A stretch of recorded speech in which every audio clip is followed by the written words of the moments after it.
2 left lanes are closed because of a collision with emergency crews on the scene. It's jammed solid here on the eastbound 401 from Bayview to approaching the 404 in the collectors. Use the express lanes. There's a transfer approaching Young that will take you from the collectors to the express and then out of that backup. Now, this problem is also causing a delay westbound on the 401. It's starting to get busy from the 404 to Leslie, mainly in the express. Delays up the northbound PVP from approaching Eglinton to north of Lawrence. But the rest of the major routes are doing okay. On city streets, there's a collision southbound on York, south of the lake shore, blocking the right lane. Not much of a delay there. Another collision, though, at Kennedy and Havendale. This is just north of Shepherd. It looks like the left lane is still closed in both directions. Your next traffic report is at 1:41. Now with the forecast, here's Jill Taylor. A little bit of a chill in the air, but most areas plenty of sunshine, and we're on the mild side this week. It was +2 very early this morning. That's our guaranteed high. We'll sit at about -1 this afternoon. Tonight, partly to mostly cloudy, -6. For today, already reached our guaranteed high, +2. Right now in downtown Toronto, we have got lots of sunshine and -1. City News Time, 1:33.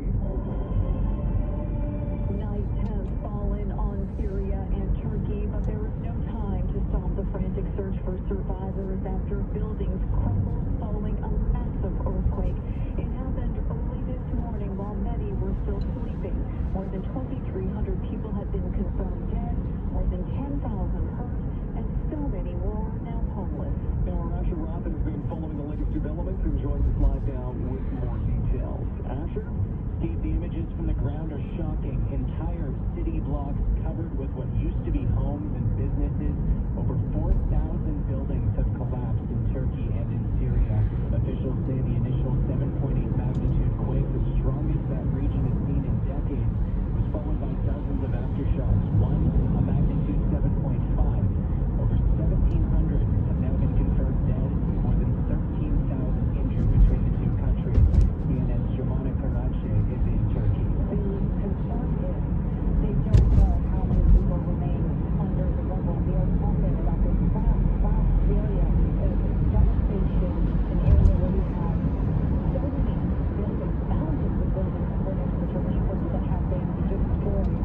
NATO, the United Nations, and over 40 countries are offering assistance, including Canada, the U.S., Israel, and Russia. Turkey's president has declared a week of national mourning. Reporting live, Asher Ross, City News. City News Time, 1:34. Western New York got a rare wake-up call this morning, also in the form of an earthquake. Our meteorologist Carl Lamb says it happened in a suburb just south of Buffalo. The earthquake was a 3.8 on the Richter scale, and that is strong by Western New York standards, certainly not when you compare it to other earthquakes that happened in Syria and Turkey this morning, or what they typically experience on the west coast out towards California, but it was the 4th strongest earthquake to hit Western New York. No damage reported, and some people in Niagara Falls, St. Catharines, and Oakville also reportedly felt the tremors. You're listening to City News 680. It's 1:35. Well, happening right now, Toronto police are updating a rescue on Lake Ontario today after 3 skaters fell through the ice at one point. Our Burjesh Dave is joining us live now with the latest details on this one. Burjesh. Yeah, Steve, we're getting the latest from Toronto Police after the Force's Marine Unit saved 3 people from the frigid water near the Toronto Islands this morning. Emergency crews were called to the scene around 8:30 and hopped in to rescue 2 men and a woman. All 3 have been taken to hospital where one had serious injuries. Police say 2 of the 3 ended up in the water while skating, while the other 7 tried to save the first 2. Stacey Kello from the Toronto Police Marine Unit.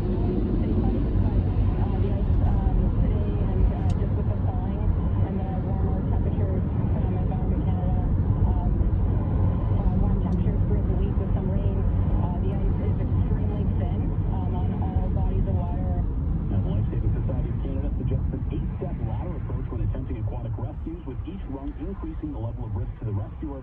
So for an ice rescue, it's best to start by just talking to the victim and encouraging them to tread water and pull themselves out. Then by throwing a buoyant device from a distance before reaching with a sturdy object while keeping your body weight as low to the ice and spread out as possible. Important to note as well, the city of Toronto does not test ice thickness or monitor conditions on open bodies of water. Reporting live for Jesh Dave, City News. City News Time, 1:36. Premiers will gather later today ahead of their negotiations with the Prime Minister tomorrow to try and work out a new funding deal. City News Parliament Hill reporter Cormac McSweeney has more. Premiers are holding two meetings before they sit down with the Prime Minister, one today and another early tomorrow, in order to discuss priorities and set strategy. They want the feds to increase their share of health spending from 22 to 35%, and the government is open to boosting cash, but only with conditions. NDP leader Jagmeet Singh says the Prime Minister should use the opportunity to force provinces not to expand the private options under a public health system, as regions like Ontario and Alberta are doing. He can choose to invest in the public universal healthcare system and hire more healthcare workers. Or he can choose to go down the path of private for-profit care, which will only make things worse. Prime Minister Justin Trudeau has already said he plans to work out a lot of the shared issues, such as data sharing with the provinces, but final deals will be made separately with each one so the money is tailored to their needs. Cormac McSweeney, Parliament Hill. Well, as many of you know, you don't have to pay to renew your license plate in Ontario anymore, but you still have to go through the process of registering and renewing. Now, if you don't, you could get dinged with a big fine. OPP Sergeant Kerry Schmidt says you should add vehicle registration to the list of things you have to do on a regular basis. Your vehicle's registration normally expires on your birthday, and typically, years past, you have to pay a fee to have your vehicle registered, and you get a validation sticker that you put on your license plate. We are finding right now that many vehicles driving around, they still have their own stickers, but they are not being annually registered. And now the province ditched fees for new stickers last March. The fine, by the way, for an unregistered plate is $110. In soccer news, one of England's top clubs is in a lot of hot water. City's Alex Sixero reports. The Premier League concluded a 4-year investigation into Manchester City and found that over a 9-year period following the club's takeover by Abu Dhabi's ruling family, City violated more than 80 of the league's financial rules from 2009 until 2018, when they won 3 championships. The league released the documents this morning showing how City covered up the true source of income so they could comply with financial regulations. And the league also accused City of more than 30 breaches relating to the team's alleged failure to cooperate with the investigation since December 2018. Now, the breaches were referred to an independent commission. If found guilty, the club could be hit with large fines, a point deduction, a title taken away, and even expulsion from the league. In a statement, the club said they were surprised by the allegations and welcomed the review by the independent commission. Alex Sixero, City News. Coming up, we'll see where the price of the pumps is heading. City News Time, 1:39. Now streaming on City TV Plus from executive producers Seth Rogen and Evan Goldberg and the director of Borat.